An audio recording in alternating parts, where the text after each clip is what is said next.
IPS Mami Beluga Investing. Halo semuanya, kembali lagi bersama saya Rati di Mami Beluga Investing. Di video kali ini saya akan update dua saham favorit saya, yaitu BJBR dan BJTM. Secara singkat, update saya tentang kedua perusahaan ini: satu, kinerjanya masih bagus; dua, dia tahan pandemi; tiga, harganya masih tergolong murah. Ya, masih oke lah. Oke, gimana saya sampai ke kesimpulan seperti tersebut? Ikuti terus analisa saya sampai akhir. Oh iya, jangan lupa untuk subscribe ya, like boleh juga dislike supaya saya lebih bersemangat untuk membuat video-video seperti ini. Oke, sekarang disclaimer ya, ini video amatir dengan riset amatir, tujuannya untuk mendokumentasikan perjalanan saya untuk belajar mengenai investasi saham dari awal. Kalau yang punya masukan, silakan tulis di komentar. Apa yang saya kemukakan di channel ini, mohon jangan dianggap sebagai nasihat keuangan. Mohon lakukan risetnya sendiri sebelum membuat keputusan keuangan dan investasi. Oke, sebelum kita lihat kinerja kedua perusahaan ini, saya mau cerita dulu sejarah saya dengan kedua saham ini. Oke, saya ketemu kedua saham ini dari seri analisa saham saya di tahun lalu. Saya ketemu BJTM dari seri analisa saham 100.000, sedangkan BJBR saya ketemunya di analisa saham seri 100 sampai dengan 200.000. Itu harga per lotnya ya. Jadi di playlist itu, di seri analisa saya itu, saya mencari saham-saham yang bagus dari kriteria saya dengan harga per lotnya 100 sampai dengan 200.000. Sejak saat saya ketemu kedua perusahaan ini, saya rajin membeli kedua saham perusahaan ini, terutama BJTM. Kedua grafik yang kita lihat di layar ini ya, menggambarkan seberapa sering saya membeli kedua saham ini. Oke, BJTM yang di atas, sedangkan BJBR yang di bawah. Oke. Tiap bulan, saya cerita dikit ya, tiap bulan saya ada dana dari pertumbuhan reksadana pasar uang saya sebesar sekitar 100.000. Jadinya bisa beli BJTM 1 lot tiap bulannya. Ada sisa lah sedikit ya, tapi tidak cukup untuk beli BJBR. Tapi kalau saya ada dana lebih, misalnya dari dividen gitu ya, dan BJBR sedang murah atau ada sisa dana dari bulan lalu, saya akan beli BJBR di bulan itu.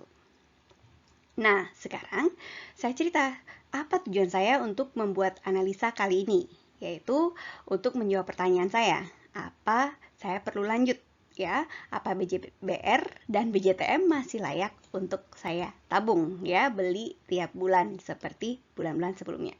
Oke, karena kedua profil perusahaan ini sudah pernah saya bahas sebelumnya, saya akan langsung saja ke kinerja perusahaannya ya. Link ke video sebelumnya yang berisi profil kedua perusahaan ini saya sertakan di deskripsi. Oke, sekarang kita langsung melihat EPS kedua perusahaan. Oke, terakhir saya melacak EPS kedua perusahaan ini adalah sampai dengan tahun 2019. Dan ternyata di tahun 2020, kita lihat di layar, EPS-nya masih tumbuh. Oke, sekedar catatan ya sebagai perbandingan, bank-bank primadona, banyak ya bank-bank primadona yang lain, pendapatannya ternyata menurun drastis di tahun 2020 karena terdampak pandemi. Bahkan ada yang merugi loh. Oke, perusahaan-perusahaan lain ada yang merugi ya, bukan cuma bank. Oke, jadi ini lumayan bagus kalau kita melihat kedua perusahaan ini EPS-nya masih tetap naik. Oke, dari PS tahunannya kita lihat ya, kedua perusahaan ini sepertinya tidak terlalu terpengaruh pandemi ya. Oke, intinya dia oke. Oke, sekarang kita lanjut ke lihat lebih detail ya, EPS per kuartalnya ya. Dari kuartal 1 2019 sampai dengan kuartal kedua 2021 tahun ini. Seperti kita lihat di layar ya, kedua bank ini sepertinya tidak terlalu terpengaruh pandemi. EPS-nya lumayan stabil di 10 kuartal terakhir. Ada penurunan tapi tidak terlalu drastis. Malah penurunannya terjadi sebelum pandemi. Ya, penurunan yang sebelum pandemi itu lebih dalam daripada penurunan selama pandemi. BJBR mengalami sedikit penurunan di kuartal kedua tahun 2019 sebelum pandemi, sedangkan BJTM mengalami penurunan tajam di kuartal keempat tahun 2019. Lagi-lagi kita lihat keduanya cukup oke. Oke, untuk melihat bagian laba yang dibagikan menjadi dividen. Di grafik layar saya plot 3 lapis informasi seperti di video-video saya sebelumnya. Yang pertama adalah dividen per tahunnya yang saya plot sebagai noktah-noktah tebal yang dihubungkan dengan garis tebal seperti yang kita lihat di layar ya. Atas BJBR, bawah BJTM. Di tiap noktah juga saya lengkapi dengan 2 informasi dalam bentuk teks ya, di atas dan di bawah. Teks bagian atas adalah jumlah dividen per saham dalam rupiah ya. Teks bagian bawah adalah persentase dividen terhadap laba. Oke, tujuan saya untuk mengisi seperti ini untuk melihat banyak nggak sih bagian dari laba yang dibagikan menjadi dividen. Sehat nggak? Perusahaannya mampu nggak sebenarnya untuk ngasih dividen sebesar itu? Oke, sekarang kita lihat ya. Oke, sebagai perbandingan saya plot kembali PS tahunannya dari segi dividen ya. Sekarang kita lihat coba ke layar ya. Setelah saya plot kembali EPS tahunannya, kita lihat kedua perusahaan itu masih aman ya. Oke, ini DPS-nya ya, di kedua perusahaan. Dari segi rasio, kita lihat ya, saya suka karena ya kedua bank nggak maksa untuk memberi dividen. Persentase dividen dibandingkan labanya masih masuk akal. Bagusnya, walaupun demikian dividennya masih meningkat tiap tahunnya. Coba kita lihat di layar ya, BJBR meningkat, BJTM juga sama, masih meningkat terus. Oke, lebih bagusnya lagi meningkatnya nggak secepat peningkatan labanya. Jadi masih ada laba yang ditahan.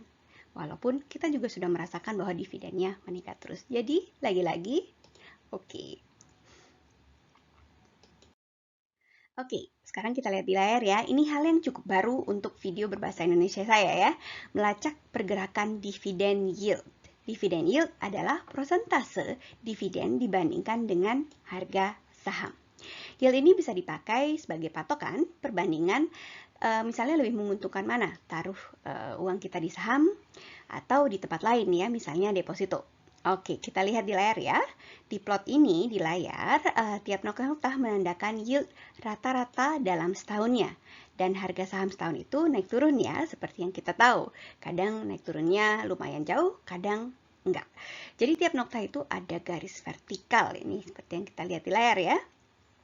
Kalau belinya pas harga rendah, yieldnya bisa lebih tinggi di ujung atas error barnya ini ya, kita sebut error barnya ya, garis ini ya. Dan sebaliknya kalau belinya pas tinggi, yieldnya jadinya rendah. Oke, untuk sekarang dividen yield kedua perusahaan ini ada di kisaran 6%. Oke, lumayan oke ya.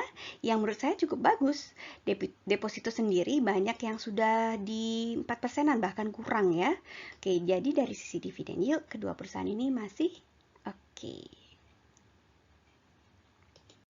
Oke, sekarang kita lanjut ke harga wajar. Hal terakhir yang biasanya saya bahas di video-video analisa saham saya yang sebelumnya ya. Pertanyaannya adalah, apakah harga kedua saham ini masih masuk kriteria harga wajar untuk saya? Seperti biasa, untuk menilai berapa harga wajar dari kedua perusahaan ini, saya plot 3 lapis informasi. Yang pertama adalah pergerakan harga. Seperti biasa, kita paling gampang ketemunya pergerakan harga ini ya. Tinggal Google aja udah ketemu ya. Oke. Yang kedua adalah harga di PE atau Price to Earning Ratio 10. Di sini saya plot sebagai garis hijau putus-putus. Price to Earning Ratio adalah perbandingan antara harga dengan laba perusahaan.